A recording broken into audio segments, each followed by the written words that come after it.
Mr. D, did you inform Huyen about each imminent danger? Where will you and Huyen run away to? Or will you return to your hometown to protect Maya? Yes, I've told Huyen everything. She has the right to know. I looked into her eyes, and I told her the truth, not just about the danger Tavai's past might bring, but also about the fear in my own heart. I didn't want to hide anything from her. We've all been through enough secrets, enough running. At first, I thought about taking them somewhere far away, maybe just disappear again. But then I realized, we can't keep running. Maya needs roots, not fear. She needs a place to grow, to go to school, to have friends, to just be a child, not someone always looking over her shoulder. So yes, we will go back to my hometown. There's land there, and a quiet patch of earth I've been saving. I'll build a home with my hands, plant trees around it, and dig a little garden where Maya can grow sunflowers. That place, simple as it is, will be ours. No more hiding, no more fear. I don't want to just protect them. I want to give them a life, a future. That's what love means to me now. Hello, dear sisters and friends of the story of D, Huyen, and Maya. Today, we invite you into a world woven from threads of love, pain, sacrifice, and hope. This is not just a story, it's a heartbeat, a promise, a quiet dream beneath a thatched roof. The journey of love and protection. The early light of dawn spilled through the gaps in the palm leaf roof, casting golden threads across the modest thatched house. It was the same home that, just days earlier, had trembled under the fear brought by strangers searching for Tavai. Yet now, peace tried to return fragile, like the mist that still clung to the ground. Huyen sat silently on the porch, weaving a bamboo basket. Her hands moved by habit, but her eyes were distant, filled with worry. Maya, her daughter, played with Bibi the dog in the yard, her laughter clear like the morning stream. Bibi, I drew a picture of my school. Want to see? Inside, Dee held a crumpled letter to V's goodbye note. The ink, though faded, still whispered of sacrifice and love. He walked over to Huyen, knelt beside her, and said gently, "Huyen, can we talk?" She looked up slowly, her eyes a blend of tenderness and fatigue. "Are you still thinking about what happened yesterday?" Dee nodded, his voice steady but filled with concern. "I am. I can't stop.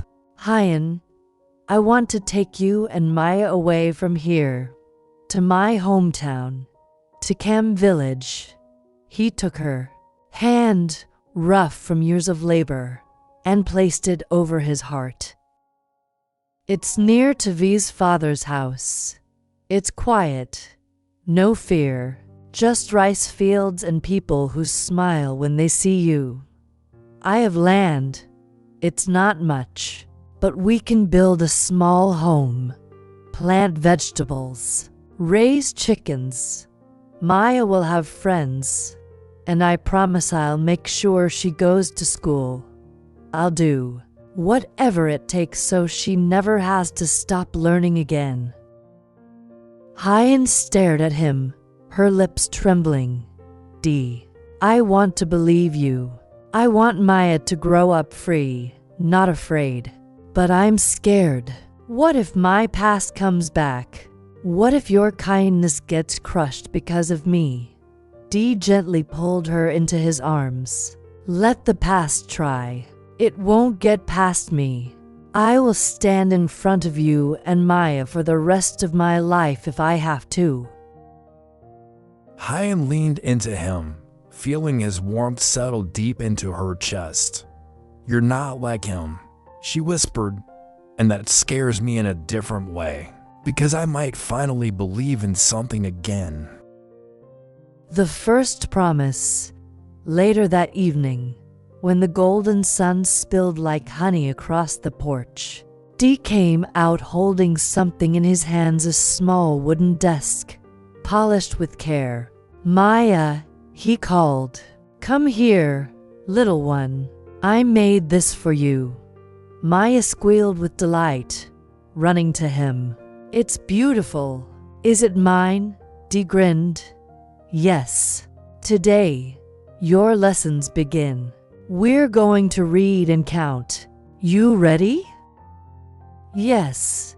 I want to read everything." Dee opened an old book with bright red apples on the cover. "This is the letter A is for apple." Maya beamed. "A, apple. Red and sweet. Good girl. Now count them. 1, 2, 3, 4, 5. 5 apples." Laughter filled the porch as Bibi barked in approval. From the kitchen, Huyen watched the scene unfold, her heart aching in the most beautiful way. "You're giving her something no one ever gave me," she said quietly. Dee looked at her, eyes filled with gentle fire. "I'm giving her what you gave me, reason to believe again." When the past whispers, as the lesson continued, Dee flipped to a page with a picture of a school. Maya's smile faded slightly. She traced the picture with her finger. "That looks like my old school. Teacher Thu used to sing with us.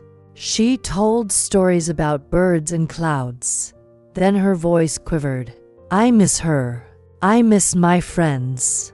But Mom said I couldn't go back. She's scared." Tears welled up in her eyes. Dee dropped the book and pulled her close, his arms wrapping around her tightly. "Maya, listen to me. I will work day and night, carry bricks, dig ditches. I don't care what I have to do. You will go to school. You'll sing again, draw again. This I swear to you. You promise, Uncle D?" He held out his pinky. "I promise with my heart." She locked pinkies with his, her smile returning through tears. "Then I believe you." Light in the evening, as Huyen stepped out with a bowl of porridge. The scent of green onions and rice filled the air. She paused, watching Dee and Maya, both bent over the alphabet book, whispering and laughing like they were the only two people in the world. "Eat before it gets cold," she called. Maya looked up, her face glowing.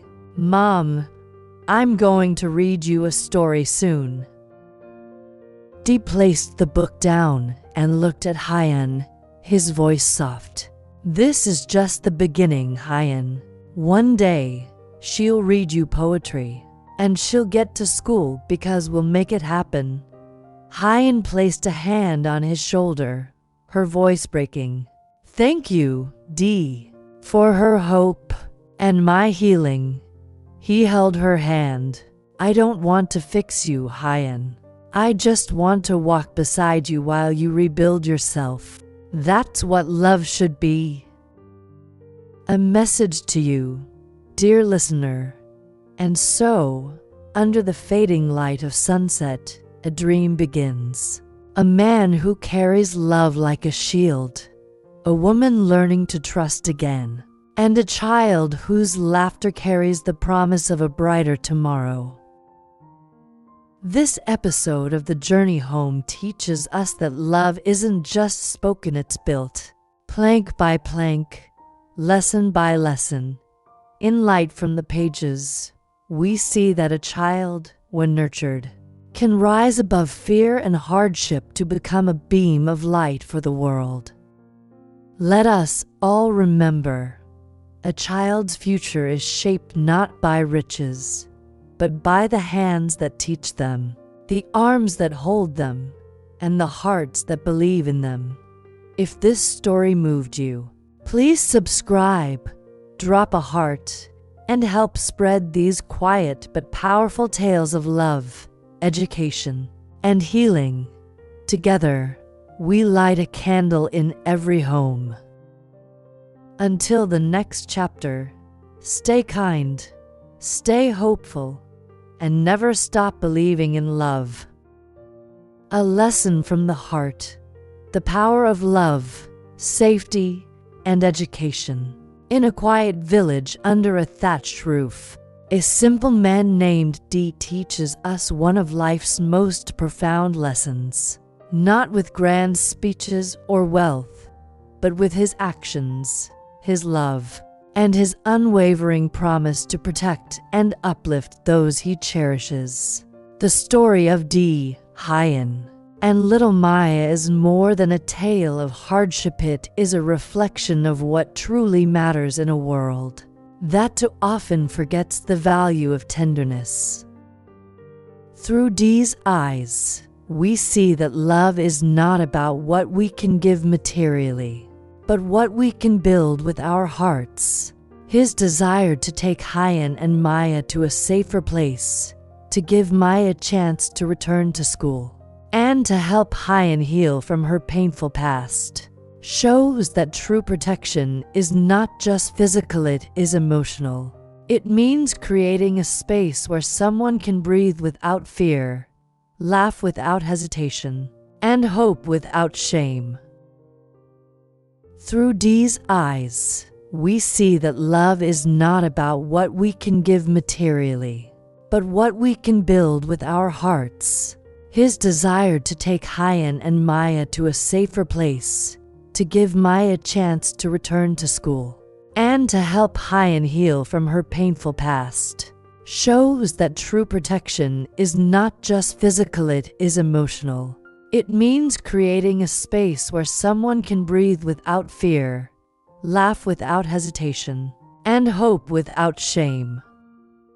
Then there's Maya, a bright little girl whose joy lies in learning and drawing, in the laughter she shares with her dog, Baby, and in the dreams she holds close. When she is finally given a desk, a book, and someone to guide her, she shines. Her excitement to learn, her innocent tears, and her hope for a better future remind us that every child deserves an education, not just to gain knowledge, but to believe in themselves. The most powerful lesson this story teaches us is that love and education are deeply connected. When a child is loved, they become confident. When they are taught, they grow wings. And when they are protected, they begin to dream without fear. This is not just a story about D, Huyen, and Maya. It is a mirror reflecting the truth that in every village, in every home, there are people silently carrying pain, quietly dreaming of better days. And all it takes to change their world is someone who says, "I will stand by you. I will wait for you. I will believe in you." So let us remember, love is not loud, it is consistent. Safety is not just a shelter, it is peace of mind. Education is not only a right, it is a pathway to dignity and hope. May this story inspire us to be more gentle, more patient, and more willing to create a world where every child like Maya can read, dream, and grow up surrounded by love.